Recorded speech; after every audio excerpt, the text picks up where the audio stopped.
प्रिय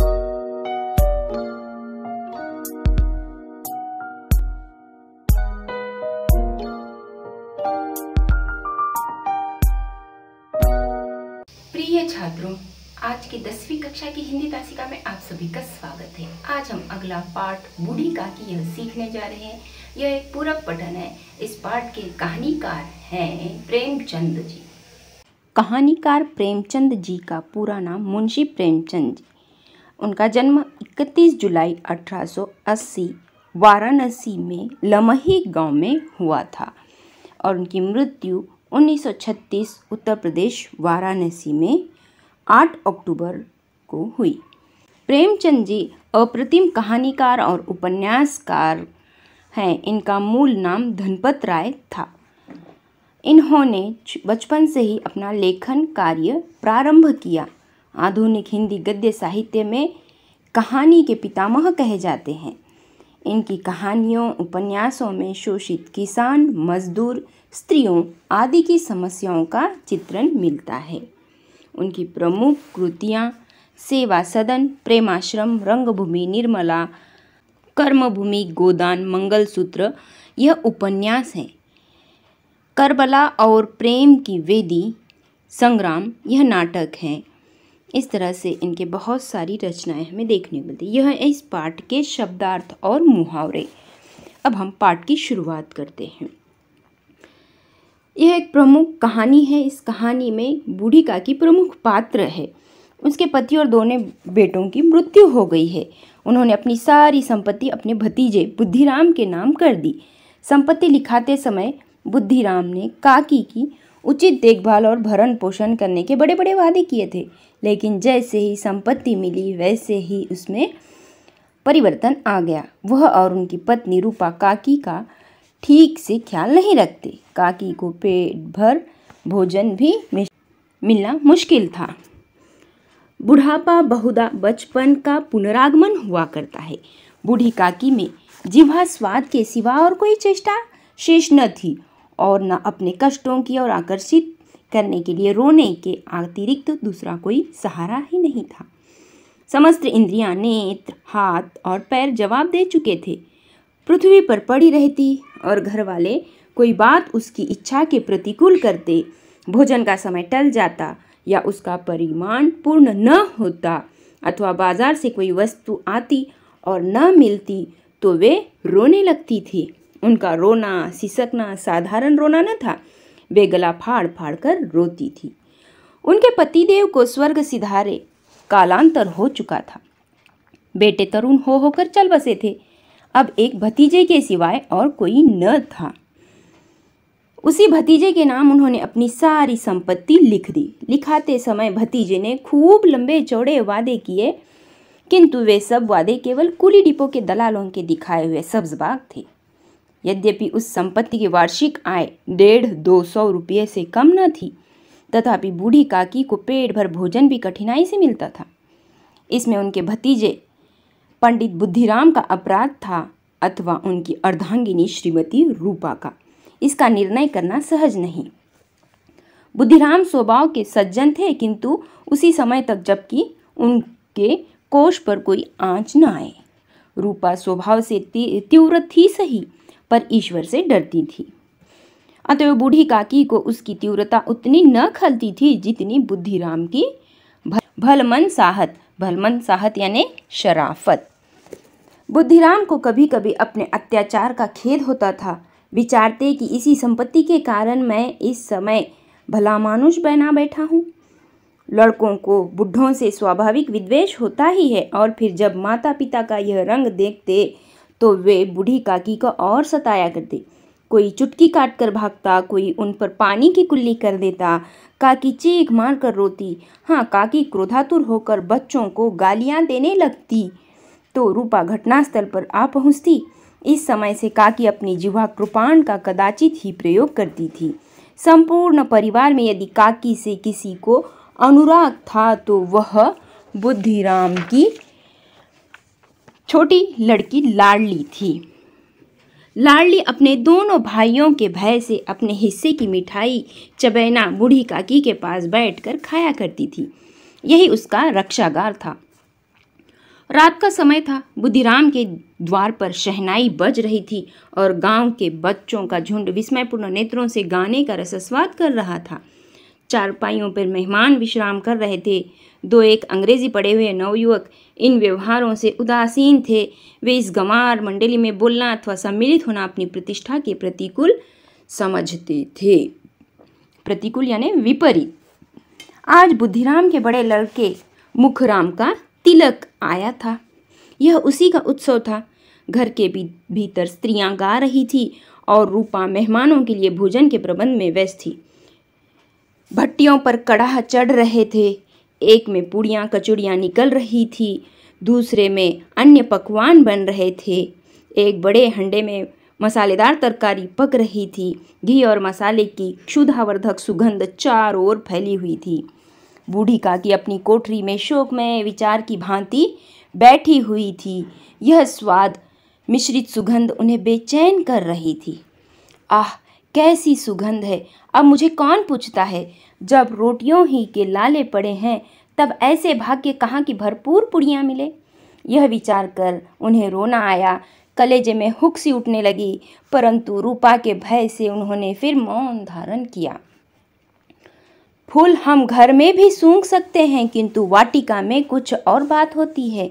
इस प्रकार निर्णय करके बूढ़ी काकी हाथों के बल सरकती हुई बड़ी कठिनाई में चौखट से उतरी और धीरे धीरे रेंगती हुई कढ़ा के पास आ बैठी। रूपा उस समय कार्यभार से उद्विग्न हो रही थी। कभी इस कोठे में जाती, कभी उस कोठे में, कभी कढ़ा के पास आती, कभी भंडार में जाती। किसी ने बाहर से आकर कहा, महाराज ठंडाई मांग रहे हैं। ठंडाई देने लगी। आदमी ने आकर पूछा, अभी भोजन तैयार होने में कितना विलंब है? जरा ढोल मंजीरा उतार दो। बेचारी अकेली स्त्री दौड़ते दौड़ते व्याकुल हो रही थी, झुंझलाती थी, कूदती थी, परंतु क्रोध प्रकट करने का अवसर न पाती थी। भय होता कहीं पड़ोसी ने यह न कहने लगे कि इतने में उबल पड़ी। प्यास से स्वयं कंठ सूख रहा था। गर्मी के मारे फूंकी जाती थी, परंतु इतना अवकाश भी नहीं था कि जरा पानी पी ले अथवा पंखा लेकर झले। यह भी खटका था कि जरा आंख हटी और चीज़ों की लूट मची। इस अवस्था में उसने बूढ़ी काकी को कड़ाह के पास बैठा देखा तो जल गई। क्रोध न रुक सका। वह बूढ़ी काकी पर झपटी और उन्हें दोनों हाथों से झटक कर बोली, ऐसे पेट में आग लगे, पेट है या भार? कोठरी में बैठते हुए क्या दम घुटता था? अभी मेहमानों ने नहीं खाया, भगवान को भूख नहीं लगा, तब तक धैर्य न हो सका। आकर छाती पर सवार हो गई। इतना ठूंसती है, न जाने कहाँ भस्म हो जाता है। भला चाहती हो तो जाकर कोठरी में बैठो। जब घर के लोग खाने लगेंगे तब तुम्हें भी मिलेगा। तुम कोई देवी नहीं हो कि चाहे किसी के मुंह में पानी न जाए, परंतु तुम्हारी पूजा पहले ही हो जाए। बूढ़ी काकी अपनी कोठरी में जाकर पश्चाताप कर रही थी कि मैं कहाँ से कहाँ पहुँच गई। उन्हें रूपा पर क्रोध नहीं आया, अपनी जल्दबाजी पर दुख था। सच ही तो है, जब तक मेहमान लोग भोजन न कर चुकेंगे घर वाले कैसे खाएंगे? मुझसे इतनी देर भी न रहा गया। सबके सामने पानी उतर गया। अब जब तक कोई बुलाने न आएगा नहीं जाऊंगी। मन ही मन इसी प्रकार विचार कर रही वह बुलाने की प्रतीक्षा करने लगी। उन्हें एक एक पल एक एक युग के समान मालूम होता था। धीरे धीरे गीत गुनगुनाने लगी। उन्हें मालूम हुआ कि मुझे गाते देर हो गई। क्या इतनी देर तक लोग भोजन कर ही रहे होंगे? किसी की आवाज़ नहीं सुनाई दी। अवश्य ही लोग खा पी कर चले गए। मुझे कोई बुलाने नहीं आया। रूपा चिढ़ गई है, क्या जाने न बुलाए। सोचती हो कि आप ही आ जाएंगी। वह कोई मेहमान तो नहीं जो उन्हें बुलाऊं। बूढ़ी काकी चलने के लिए तैयार हुई। यह विश्वास कि 1 मिनट में पुड़ियाँ और मसालेदार तरकारियाँ सामने आएंगी उनकी स्वादेंद्रियों को गुदगुदाने लगा। उन्होंने मन में तरह तरह के मंसूबे बांधे। पहले तरकारी से पुड़ियाँ खाऊंगी, फिर दही और शक्कर से। कचौड़ियाँ रायते के साथ मज़ेदार मालूम होंगी। चाहे कोई बुरा माने चाहे भला, मैं तो मांग मांग कर खाऊंगी। लोग यही न कहेंगे कि इन्हें विचार नहीं। कहा करें, इतने दिन के बाद पुड़ियाँ मिल रही हैं तो मुंह झूठा करके थोड़ी उठ जाऊंगी। मेहमान मंडलियाँ भी बैठी हुई थी। कोई खाकर उंगलियां चाटता था, कोई तिरछे नेत्रों से देखता था कि और लोग अभी खा रहे हैं या नहीं। कोई इस चिंता में था कि पत्तल पर पुड़ियाँ छूटी जाती हैं, किसी तरह इन्हें भीतर रख लेता। कोई दही खाकर जीभ चटकारता था, परंतु दूसरा दोना मांगते संकोच करता था कि इतने में बूढ़ी काकी रेंगती हुई उनके बीच में जा पहुंची। कई आदमी चौंक कर उठ खड़े हुए पुकारने लगे, अरे यह बुढ़िया कौन है? यह कहाँ से आ गई? देखो किसी को छू न ले। पंडित बुद्धिराम काकी को देखते ही क्रोध से तिलमिला गए। पुड़ियों का थाल लिए खड़े थे। थाल को जमीन पर पटक दिया और जिस प्रकार निर्दयी महाजन अपने किसी बेईमान और भगोड़े कर्जदार को देखते ही झपट कर उसका टेंटुआ पकड़ लेता है, उसी तरह लपक उन्हें अंधेरी कोठरी में धम से पटक दिया। आशा रूपी वाटिका लू के एक झोंके में नष्ट विनष्ट हो गई। मेहमानों ने भोजन किया, घर वालों ने भोजन किया, परंतु बूढ़ी काकी को किसी ने न पूछा। बुद्धिराम और रूपा दोनों ही बूढ़ी काकी को उनकी निर्लज्जता के लिए दंड देने का निश्चय कर चुके थे। उनके बुढ़ापे पर, दीनता पर, हतज्ञान पर किसी को करुणा न आई। अकेली लाडली उनके लिए कूढ़ रही थी। लाडली को काकी से अत्यंत प्रेम था। बेचारी भोली लड़की थी। बाल विनोद और चंचलता की उसमें गंध तक न थी। 2-9 बार जब उसके माता पिता ने काकी को निर्दयता से घसीटा तो लाडली का हृदय ऐंठ कर रह गया। वो झुंझला रही थी कि ये लोग काकी को क्यों बहुत सी पुड़ियाँ नहीं दे देते। उसने अपने हिस्से की पुड़ियाँ बिल्कुल न खाई थी, अपनी गुड़िया की पिटारी में बंद कर रखी थी। उन पुड़ियों को काकी के पास ले जाना चाहती थी। उसका हृदय आधीर हो गया था। बूढ़ी काकी मेरी बात सुनते ही उठ बैठेंगी, पुड़ियाँ देखकर कैसी प्रसन्न होंगी, मुझे खूब प्यार करेंगी। रात के 11 बज गए थे। रूपा आंगन में पड़ी सो रही थी। लाडली की आंखों में नींद न आती थी। काकी को पुड़ियाँ खिलाने की खुशी उसे सोने न देती थी। उसने पुड़ियों की पिटारी सामने ही रखी थी। जब विश्वास हो गया कि अम्मा सो रही है तो अपनी पिटारी उठाई और बूढ़ी काकी की कोठरी की ओर चली। सहसा कानों में आवाज आई, काकी उठो, मैं पुड़ियाँ लाई हूँ। काकी ने लाडली की बोली पहचानी, चटपट उठ बैठी, दोनों हाथों से लाडली को टटोला और उसे गोद में बैठा लिया। लाडली ने पुड़ियाँ निकाल कर दी। काकी ने पूछा, क्या तुम्हारी अम्मा ने दी हैं? लाडली ने कहा, नहीं, मेरे हिस्से की हैं। काकी पुड़ियों पर टूट पड़ी। 5 मिनट में पिटारी खाली हो गई। लाडली ने पूछा, काकी पेट भर गया? जैसे थोड़ी सी वर्षा ठंडक के स्थान पर और गर्मी और भी पैदा कर देती है, उसी भांति इन थोड़ी पुड़ियों ने काकी की क्षुधा और इच्छा को और उत्तेजित कर दिया था। बोली, नहीं बेटी, जाकर अम्मा से और मांग लाओ। लाडली ने कहा, अम्मा सोती है, जगाऊंगी तो मारेगी। काकी ने पिटारी को फिर टटोला। उसमें कुछ खुरचन गिरे थे, उन्हें निकाल कर वे खा गई। बार बार होंठ चाटती थी, चटखारे भरती थी। हृदय महसूस रहा था कि और पुड़ियाँ कैसे पाऊं। संतोष सेतु जब टूट जाता है तब इच्छा का बहाव अपरिमित हो जाता है।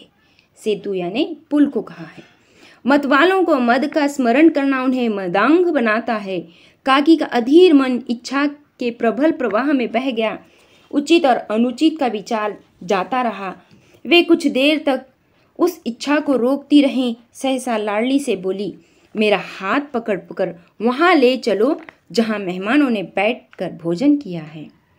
लाडली उनका अभिप्राय समझ न सकी। उसने काकी का हाथ पकड़ा और ले जाकर झूठे पत्तलों के पास बैठा दिया। दीन, क्षुधातुर, हतज्ञान बुढ़िया पत्तलों से पुड़ियों के टुकड़े चुन चुन कर भक्षण करने लगी। ओह, दही कितना स्वादिष्ट था, कचौड़ियाँ कितनी सलोनी, खस्ता कितना सुकोमल। काकी बुद्धिहीन होते हुए भी इतना जानती थी कि मैं वह काम कर रही हूँ जो मुझे कदापि न करना चाहिए। मैं दूसरों की झूठी पत्तल चाट रही हूँ, परंतु बुढ़ापा तृष्णा रोग का अंतिम समय है, जब संपूर्ण इच्छाएं एक ही केंद्र पर आ लगती हैं। बूढ़ी काकी में यह केंद्र उनकी स्वादिंद्रियाँ थी। ठीक उसी समय रूपा की आंखें खुली। उसे मालूम हुआ कि लाडली मेरे पास नहीं है। वो चौंकी, चारपाई के इधर उधर ताकने लगी कि कहीं नीचे तो नहीं गिर पड़ी। उसे वहां न पाकर वह उठी तो क्या देखती है कि लाडली झूठे पत्तलों के पास चुपचाप खड़ी है और बूढ़ी काकी पत्तलों पर से पुड़ियों के टुकड़े उठा उठा कर खा रही है। रूपा का हृदय सन्न हो गया। परिवार का एक बुजुर्ग दूसरों की झूठी पत्तल टटोले, इससे अधिक शोकमय दृश्य असंभव था। पुड़ियों के कुछ ग्रासों के लिए उसकी चचेरी सास ऐसा पतित और निकृष्ट कर्म कर रही है, ऐसा प्रतीत होता मानो जमीन रुक गई, आसमान चक्कर खा रहा है, संसार पर कोई आपत्ति आने वाली है। रूपा को क्रोध न आया। शोक के सम्मुख क्रोध कहाँ, करुणा और भय से उसकी आंखें भर आई। इस अधर्म के पाप का भागी कौन है? उसने सच्चे हृदय से गगनमंडल की ओर हाथ उठाकर कहा, परमात्मा मेरे बच्चों पर दया करो। इस अधर्म का दंड मुझे मत दो, नहीं तो मेरा सत्यानाश हो जाएगा। रूपा को अपनी स्वार्थपरता और अन्याय इस प्रकार प्रत्यक्ष रूप में कभी न दिख पड़े थे। वह सोचने लगी, हाय कितनी निर्दयी हूँ, जिसकी संपत्ति से मुझे 200 रुपया वार्षिक आय हो रही है, उसकी यह दुर्गति और मेरे कारण। हे दयामय भगवान, मुझसे बड़ी भारी चूक हुई है, मुझे क्षमा करो। आज मेरे बेटे का तिलक था, सैकड़ों मनुष्यों ने भोजन किया, मैं उनके इशारों की दासी बनी रही, अपने नाम के लिए सैकड़ों रुपये व्यय कर दिए, परंतु जिसकी बदौलत हजारों रुपये खाए, उसे इस उत्सव में भी भरपेट भोजन न दे सकी, केवल इसी कारण कि वह वृद्धा असहाय है। रूपा ने दिया जलाया, अपने भंडार का द्वार खोला और एक थाली में संपूर्ण सामग्रियां सजाकर बूढ़ी काकी की ओर चली। रूपा ने कंठावरुद्ध स्वर में कहा, काकी उठो, भोजन कर लो, मुझसे आज बड़ी भूल हुई, उसका बुरा न मानना। परमात्मा से प्रार्थना कर दो कि वह मेरा अपराध क्षमा कर दे। भोले भोले बच्चों की भांति जो मिठाइयाँ पाकर मार और तिरस्कार सब भूल जाता है, बूढ़ी काकी वैसे ही सब भूल कर बैठी हुई खाना खा रही थी। उसके एक एक रोए से सच्ची सदिच्छाएं निकल रही थी और रूपा बैठी इस स्वर्गीय दृश्य का आनंद लेने में निमग्न थी। इस तरह से यह कहानी समाप्त हुई।